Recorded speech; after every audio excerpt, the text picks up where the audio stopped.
L'éditorial du Figaro. Le syndrome de Cendrillon par Vincent Trémollet de Villers. Si l'on s'écarte enfin du microscope avec lequel depuis plus de 50 jours on observe l'agitation stérile et circulaire de la politique, la France apparaît comme un pays qui vit des heures olympiques enchantées mais qui continue malheureusement de s'affaisser.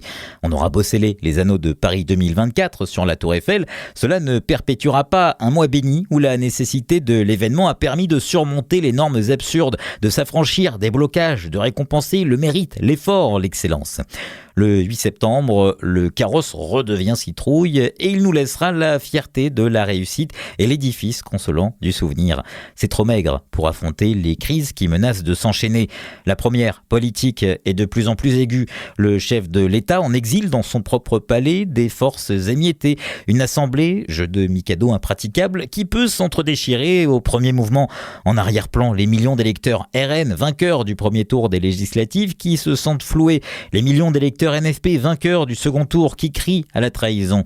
Les deux camps se rejoignent dans la crainte prégnante du déclassement qui fait de l'existence quotidienne une épreuve perdue d'avance.